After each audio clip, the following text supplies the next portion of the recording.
Hi, my name is Destiny Treviso, and the topic I'll be analyzing is the case of Joseph Thompson and the Body Mass Index Assessment Project in Arkansas. Step 1. Background. This case involves the increased rates of obesity among children in Arkansas. Obesity causes high risks for heart disease, high cholesterol, high blood pressure, type 2 diabetes, as well as other diseases. Act 1220 of 2003 was passed in Arkansas, implementing modified food regulations and body mass index assessments in public schools. Step 2. Current situation. The childhood obesity epidemic in Arkansas has generated health concerns for children as well as financial liabilities for the state. The Arkansas Center of Health Improvement has attempted to decrease obesity rates through Act 1220. A strength of this case is that implementing BMI assessments and food regulations in schools causes obesity prevention for all children statewide. A weakness is that Act 1220 lacks funding. Therefore, stakeholders must find ways to gain funds. One opportunity is that the Child Health Advisory Committee created a connection between health and school administrators, so direct communication can be obtained with the Board of Education instead of having to go through legislators.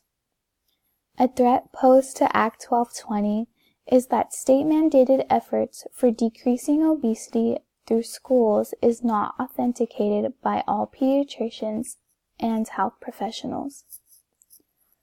The ACHI is the main organization involved in reducing childhood obesity in Arkansas. Their mission is to be a catalyst for improving the health of Arkansans through evidence-based research, public issues advocacy, and collaborative program development. Step 3. Core issues. Arkansas is portrayed as one of the least healthy states in the U.S., with 20.4% of children being overweight in 2005 through 2006. Childhood obesity is impacted by health habits generated in school, where students spend most of their time. Efforts to decrease childhood obesity in Arkansas include mandatory BMI reporting, regulating food access to students, and increasing the amount of physical activity done. Step 4. Alternatives. The social ecological model can be applied to the case of obesity among children due to the factors influencing the epidemic.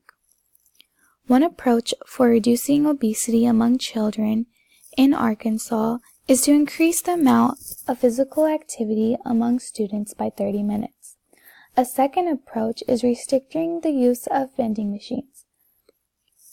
These vending machines would only be able to be used 30 minutes after school lunches, and half of the foods would have to be healthy. Step 5. Recommendations.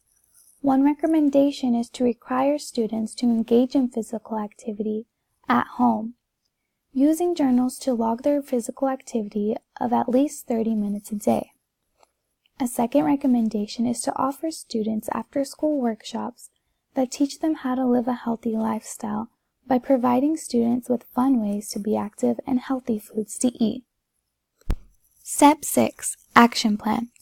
Education systems should be required to implement nutrition and physical activity into their curriculum for all ages and offer workshops that teach about healthy living. A goal should be made by 2020 that all schools have a nutritionist or health educator on campus regularly to speak with students. By 2020, all schools should offer healthy living workshops taught by health educators. Step 7. Opinion. I think childhood obesity is preventable through community efforts. Both school officials and guardians should work together in preventing obesity among children by coming up with action plans that help increase healthy habits among children. I feel health-related workshops that emphasize what nutritional foods to eat and ways to be active at home would have been helpful to have while I was in high school or middle school. Ways I stay healthy include working out and being cautious of what I eat.